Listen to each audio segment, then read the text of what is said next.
opiniones estrictamente personales.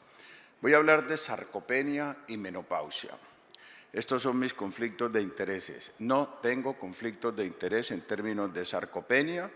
La preparación y elaboración de esta conferencia es de mi absoluta responsabilidad. Nadie me ayudó, no estoy cobrando honorarios, no usé inteligencia artificial para hacerla. ¿Qué es la masa corporal magra? Es todo, excepto la grasa. Todo excepto la grasa. Eso quiere decir los músculos, los órganos, los huesos.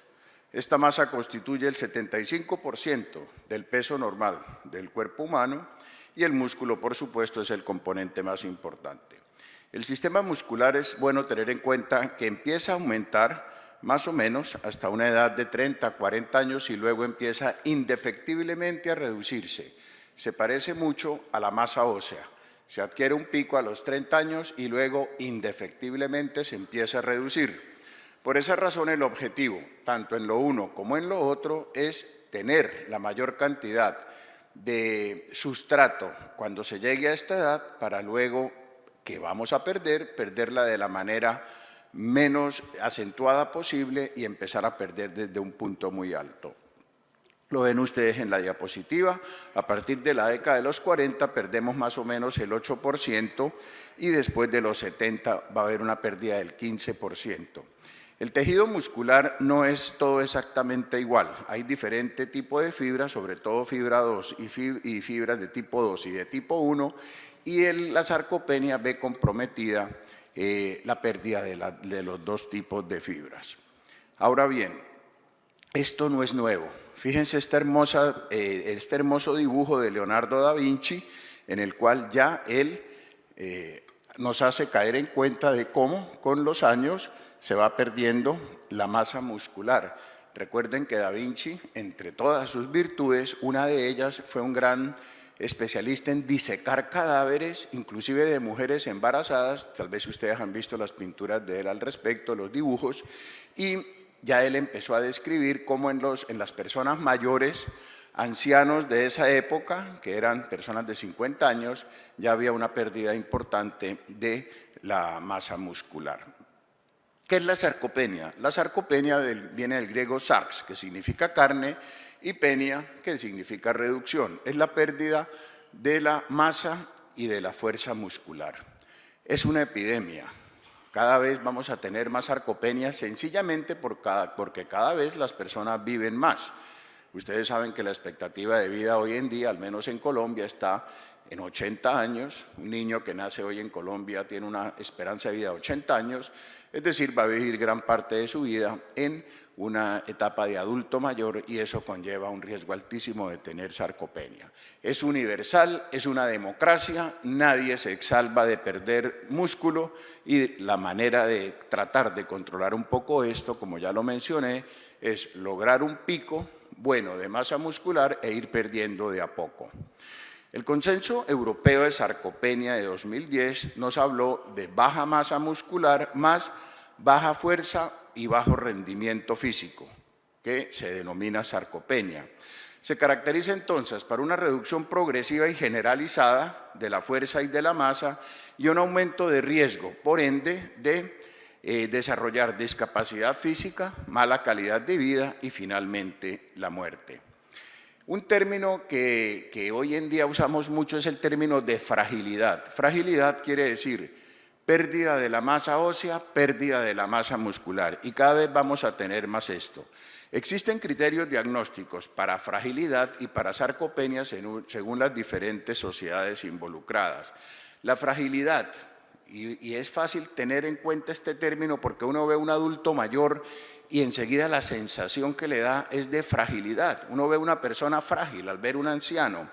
Se caracteriza entonces por pérdida de peso, agotamiento, que el mismo paciente dice, y ustedes se dan cuenta las señoras que nos dicen, doctor, es que yo me siento cansada, yo me siento agotada, yo me siento agobiada. Debilidad, lentitud al caminar y bajo nivel de actividad física. La sarcopenia se refiere estrictamente a baja masa, fuerza muscular y bajo rendimiento físico.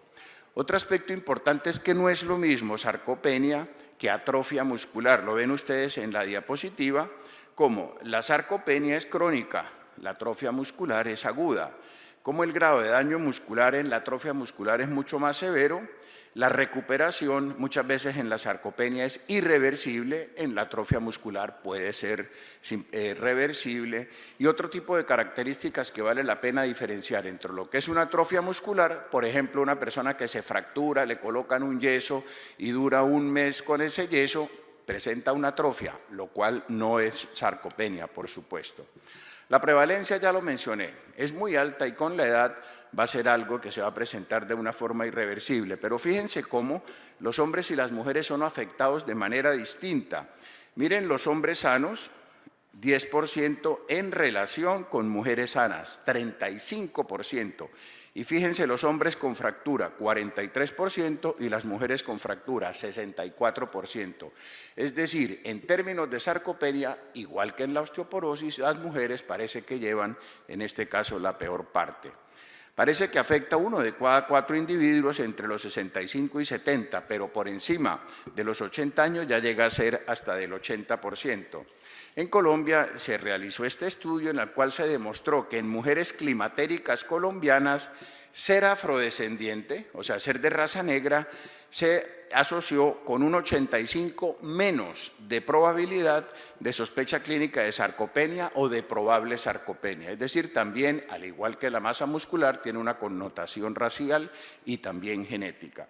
La fisiopatología, pues no me voy a detener por efectos de tiempo a explicar cada punto, pero vale la pena, como ven en la diapositiva, que ustedes tengan en cuenta que hay diferentes situaciones que se relacionan con la sarcopenia, que son factores de riesgo de la sarcopenia y que son factores fisiopatológicos de la sarcopenia. De pronto aquí está un poquito más ilustrado de lo que estoy hablando: deficiencia de vitamina D, inflamación. No se les olvide que en esta vida uno no se muere, uno se inflama y termina muriéndose. La senescencia también es muy importante, la inmovilidad y el sedentarismo propio de las personas mayores, la resistencia a la insulina que esto conlleva, algunos estados como la anorexia, la malabsorción y factores endocrinos generalmente relacionados con hormona de crecimiento. Esto es más o menos lo mismo que acabo de mencionar. El reposo en cama, la vida sedentaria, no hay duda que es de lo más que puede afectar para el desarrollo de una sarcopenia. Fíjense cómo en un adulto joven sano, después de 28 días de estar inactivo por algún tipo de incapacidad, va a perder 0.5 kilos, pero un adulto mayor sano ya va a perder 1 kilo, y un adulto mayor hospitalizado en solamente 3 días va a perder 1 kilo. De tal manera que esto nos hace reflexionar un poco respecto a la hospitalización de las personas mayores, que en lo posible debe reducirse lo más que se pueda. El envejecimiento es una causa de sarcopenia primaria. La vida es una enfermedad mortal y sexualmente transmisible y conlleva con el paso de los años cuestiones que son indefectibles e irreversibles, pero eso no quiere decir que se pueda atenuar su progreso, desarrollo y sobre todo sus consecuencias. La sarcopenia primaria es la sarcopenia simplemente de la edad. No hay ninguna otra causa evidente excepto ser viejo. La sarcopenia relacionada con la malnutrición es muy importante. Los adultos mayores en general no tienen una buena nutrición, tienen un aporte dietético insuficiente, sobre todo de proteínas, de por sí tienen trastornos de mala absorción, de tal manera que esto también puede conllevar a una sarcopenia, la relacionada con la actividad, que ya lo mencioné, y por supuesto la relacionada con enfermedades. Hay enfermedades crónicas, como lo ven ustedes en la diapositiva, que va a conllevar la pérdida de la masa muscular. En cuanto a los factores que afectan el equilibrio de la síntesis y degradación de las proteínas, es un aspecto muy importante. El metabolismo proteico, como todos los nutrientes, debe estar en un equilibrio entre el consumo y la ingesta. En el caso del adulto mayor, hay un desequilibrio en este campo. Y nuevamente tenemos a la derecha, como pueden ver ustedes, la fragilidad, que viene precedida de la sarcopenia, que viene precedida de la inflamación que ya mencioné, y de una cantidad de factores como el estrés oxidativo, los radicales libres y cambios relacionados con la edad, que nos va a producir el fenómeno de fragilidad. Ayer alguien decía una frase que, ¿quién fue el que la dijo? José Luis, algún famoso que dice que uno es lo que uno come, algo así me comentaste que estabas conmigo. Bueno, pues sí, aquí también eso es absolutamente válido. Estamos en la ley de la selva, no tenemos duda. Estamos en la ley en la cual ustedes, como pueden ver en la diapositiva, existe una malnutrición que no es generalizada, que no lleva fragilidad. El adulto mayor tiene una dependencia muy clara de su entorno.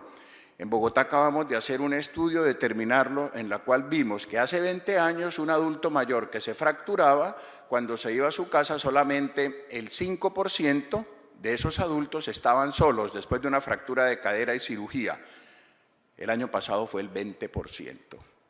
Es decir, ese entorno hostil de soledad del adulto es uno de los factores más importantes para la pérdida y para la fragilidad. Como bien lo dijo Gabriel García Márquez, la vejez es un pacto con la soledad, y la soledad del adulto mayor predispone muchísimo a este tipo de patologías. La ley de la selva entonces está presente, la discapacidad que rodea al adulto mayor y, como ya lo mencioné, el sálvese quien pueda de las personas mayores es parte del problema que va a conllevar a la muerte. La estadificación es importante entre la presarcopenia, que es una pérdida de masa muscular, la sarcopenia, que ya no solo se pierde masa, sino fuerza, o pérdida del rendimiento, y la sarcopenia severa, en la cual se están perdiendo ya los tres. Importantísimo, ¿cómo identificar los pacientes en riesgo de sarcopenia? Hay una disminución de la función, la fuerza, la salud general. Muchas veces es subjetivo el hecho de uno ver una persona mayor y darse cuenta de que tiene algún problema, como la paciente te da la mano, como la paciente se sienta o se desploma en la silla, como la paciente que necesita apoyarse en los brazos de la silla para levantarse.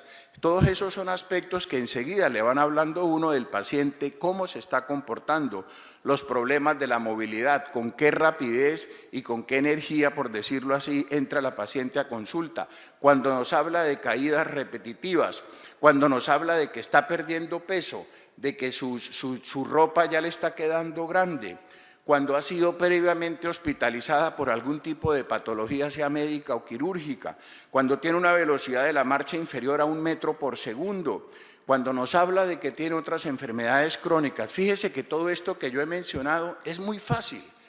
Es cuestión de tenerlo en la consulta y de observarlo. La observación es la base del pensamiento científico. Esto es lo que nosotros tenemos que tratar de ver en las personas que tienen riesgo de sarcopenia. No cabe duda de que la menopausia por sí sola también es un factor de riesgo. El estrógeno interviene de una forma muy importante en la masa ósea, que hoy en día es una clarísima indicación de terapia hormonal, pero también sabemos que el estrógeno interviene en la masa muscular, y parte de las funciones del estrógeno y del receptor que tiene el músculo para el estrógeno es precisamente la preservación de esta masa. Hay muchísima evidencia que no me voy a detener a analizarla por tiempo, pero sí solo voy a analizar este estudio coreano en el cual, como pueden ver ustedes, se comparan las líneas de base de dos grupos de pacientes, la paciente sin síntomas vasomotores y la paciente con síntomas vasomotores. Y quiero que miren lo que he resaltado en azul, como la sarcopenia está muchísimo más presente en pacientes con síntomas vasomotores, con una diferencia estadísticamente significativa, que en la paciente sin síntomas vasomotores. Es una razón más para nosotros tratar de controlar los síntomas vasomotores y evitar esa expresión tan común en los médicos y es: señora, ¿pero qué quiere? Usted tiene 50 años, ¿cómo no van a tener calores? Pues no, tiene que mejorarse la calidad de vida, entre muchas otras cosas, porque se relacionan los síntomas vasomotores con la sarcopenia. El diagnóstico, bueno, este es un algoritmo que a mí me parece muy sencillo. La persona mayor se le mide la velocidad de la marcha, no se requiere sino estar en el consultorio, la fuerza de presión, y esto nos habla ya mucho de la masa muscular, de si existe o no sarcopenia. Por supuesto, hay diferentes tipos de instrumentos para medir esta variable de la masa, de la fuerza y del rendimiento físico, que usualmente no son susceptibles de tenerlos nosotros en el consultorio, pero sí en clínicas especializadas en el adulto mayor. En el Instituto de Envejecimiento de la Facultad de Medicina de la Universidad Javeriana en Bogotá existe todo un programa de sarcopenia, toda una clínica de sarcopenia y de envejecimiento, en el cual es de donde salen todos estos productos de investigación. ¿Y cómo se trata? Bueno, entre las principales opciones terapéuticas está un abanico completo de situaciones farmacológicas, hormonas no farmacológicas, etc. El aspecto nutricional es importante. Ustedes saben que la recomendación proteica en general es de 0,8 gramos por kilo de peso. En la sarcopenia no. En la sarcopenia debemos aumentar esta ingesta nutricional hasta lograr 1,5 a 2 gramos por kilogramo de peso al día, lo cual mejora significativamente el estatus nutricional. Es importante tener en cuenta que no tenemos por qué cargar las finanzas del adulto mayor ni de su familia. No es necesario formular productos que ustedes los conocen mejor que yo y que le estamos hasta aquí de propaganda de ese tipo de productos para asegurar una buena ingesta proteica. Son cosas muy sencillas que nosotros podemos simplemente conversar con el paciente o nuestra asistente debidamente capacitada también lo puede hacer. Como ya lo mencioné, 1,5, 2 gramos kilo día de proteínas es fundamental. ¿Cómo las repartimos? También es muy importante. Esta muchas veces es la manera como nuestros pacientes y nosotros mismos ingerimos la cantidad proteica de los alimentos, pero la verdad es que debería ser así, repartirlo en 3 raciones iguales en cuanto a la ingesta de proteínas. Y fíjense cómo al aumentar la ingesta de proteínas, como se ve en la diapositiva, de una manera muy importante también nosotros vamos a generar un aumento de la masa muscular.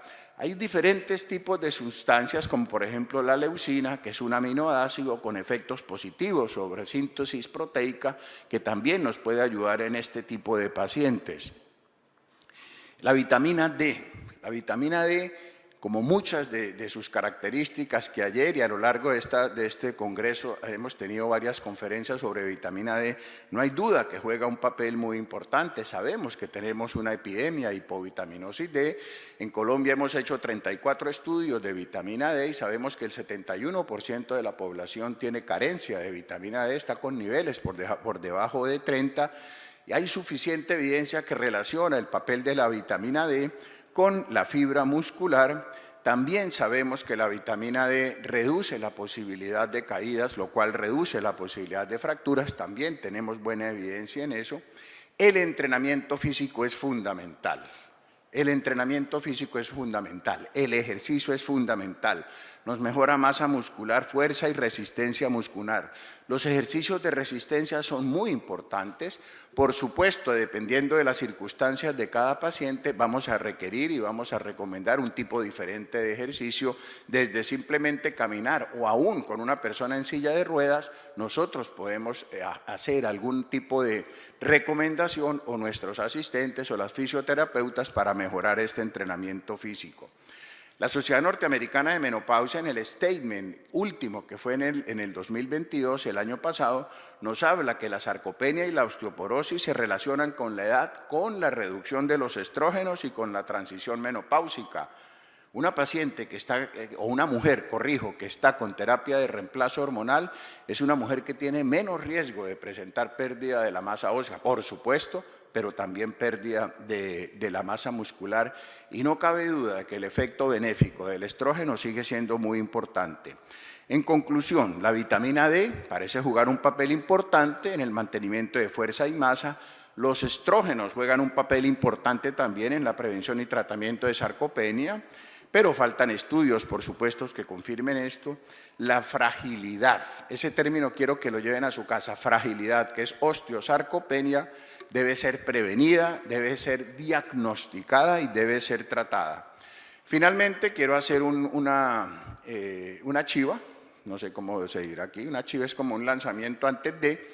El 31 de julio sale que es mi 10º libro, que se llama Vitamina D, Más que una vitamina. Es un libro que hemos escrito con David Fusaro de Argentina, un gran amigo, y que participan autores de Colombia, Argentina, México y España. De tal manera que espero pronto estar aquí en este hermoso país lanzando mi libro de vitamina D, Más que una vitamina. Y de una vez adelanto que para el año entrante también tenemos un proyecto editorial con mi buen amigo y colega de andanzas, José Luis Neiro, que se llama, ¿cómo?